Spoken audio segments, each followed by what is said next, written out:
Now you may or may not know this, but we have the greatest supporters in the world. Our channel members and patrons are absolute heroes who support us, encourage us and lift us up when we are down. We are truly lucky to have them as our friends, but I don't feel I've shown them the love that they've shown me, and that demands immediate rectification.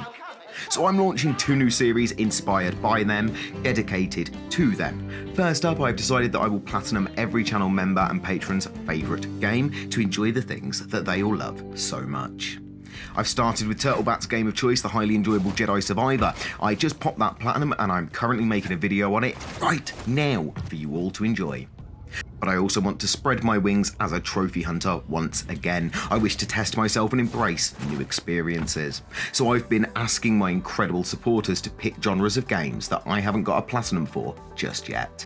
This month, the suggestion has come from one of our very first supporters, someone we appreciate more than words can say, GravityRush. Now you may recall seeing Crew and I review GravityRush's trophy list back in January, where we crowned them a racing god. Hey, why not check out GravityRush's review after you finish this one? It's a fun video and an incredible list. So with GravityRush being such a lover of racing games and their platinums, I decided to ask them for a list of recommendations for my first ever racing plat. And now you get to choose out of their options. It's time for you to choose which racing game is going to be my first racing platinum. So let's go. Game 1, Burnout Paradise PS4. A remaster of probably the best Burnout game, Paradise. This remaster has a paint job on the graphics, making it more visually satisfying than ever before, and includes all DLC packs originally released. It also has online PvP up and running, meaning that this remaster is the full Burnout Paradise experience.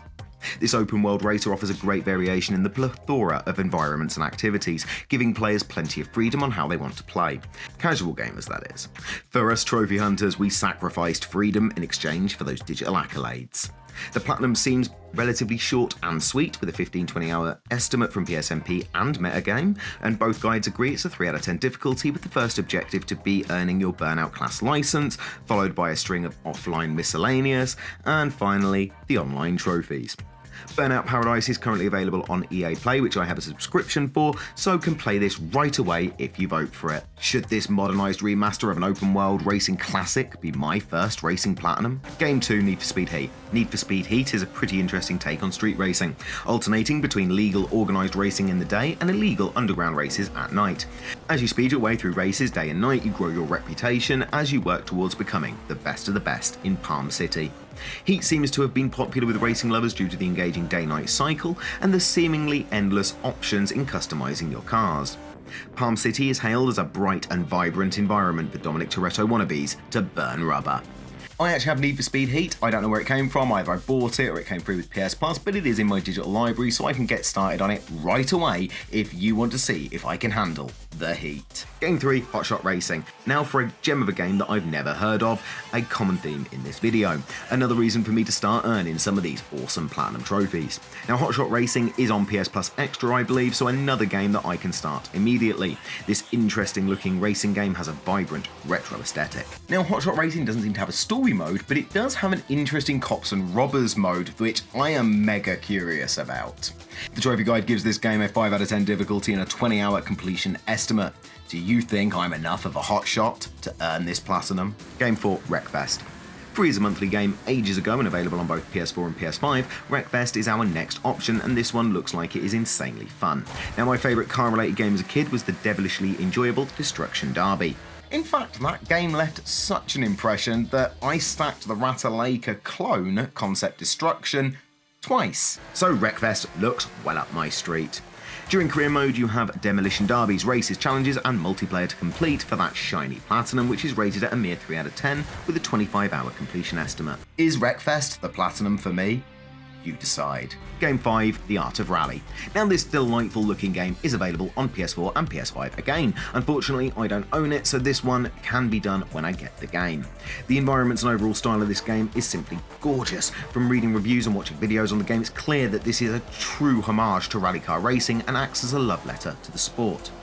It looks like the bulk of the platinum will be in 2 parts, with miscellaneous trophies filling out the list. The career mode has 78 races and an absolute ton of trophies, so I expect to spend most of my time doing that. But when that's finished with, there is something I really didn't expect in a racing game: a ridiculous number of collectibles.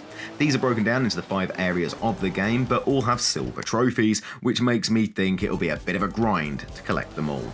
But if you want to see me grind away finding collectibles in this beautiful looking game, then I guess I'll just have to master the art of rally in this top-down racer. Game 6, Slipstream.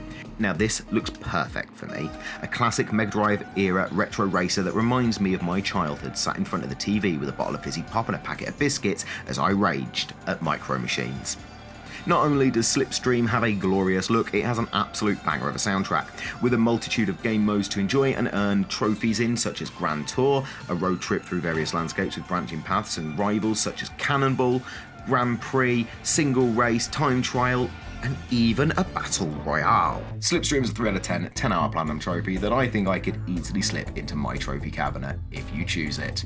It's available on PS4 and PS5 and is priced at a very reasonable £7.39, which is about $10 American, $15 Australian. Game 7, Absolute Drift. Now, I will be honest, I really don't like the look or sound of this one. In fact, any racing game that has a drift mechanic sums up why I no longer play racing games, because I hate drifting. And sadly, this game seems to be entirely about mastering the drift mechanic, which makes me not want to play it at all. But if you choose it, I will. This graphically understated game looks very nice, but I can see from the trailer and other YouTubers' gameplay that I'm going to suck at it. The platinum is relatively forgiving at a 4 out of 10 with a 10-hour completion estimate, but it is very much out of my comfort zone. Please don't choose Absolute Drift. It'll drive me absolutely mad. Game 8, Jak X, Combat Racing. This would be my pick if I was to choose for myself. Jak X is on PS Plus, so it can be done straight away. This absolute classic is one I played for maybe 10 minutes once upon a time, so would still be as new an experience to me as any other game on this list.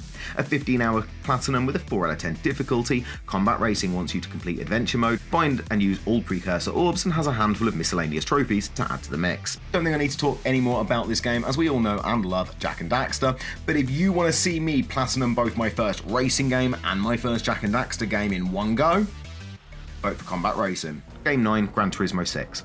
Now, I would have gone with Gran Turismo 7 for this one, but GravityRush has made it clear that 6 is their favourite, so 6 is the one that I'm adding to this list. The Gran Turismo series is one of PlayStation's longest running and loved franchises. With 6 being a PS3 game, I think I'll need to get my PS3 repaired and order myself a new controller in order to play it. Luckily, I can grab a physical copy of the game for about a £5. Now, a lot of people seem to hate GT6, so that makes me want to play it even more to see if I enjoy it just as much as GravityRush did. A 5 out of 10 difficulty with a 50-hour completion, this is a meatier game than the others on this list, but would require a lot of work for me to actually be able to play the game, like fixing my PlayStation 3 and buying a new controller and going out and getting the game. So hopefully GravityRush is right, and it'll be worth it if you choose it. So they're the options that you have to choose from for my first ever racing platinum. All you need to do is put the name of the game of your choice from this list in the comments on this video. I will then take the top 5 votes and put them into polls for YouTube, Twitter, and my Discord server, the House of L, which a link for is in the description if you'd like to join our awesome group.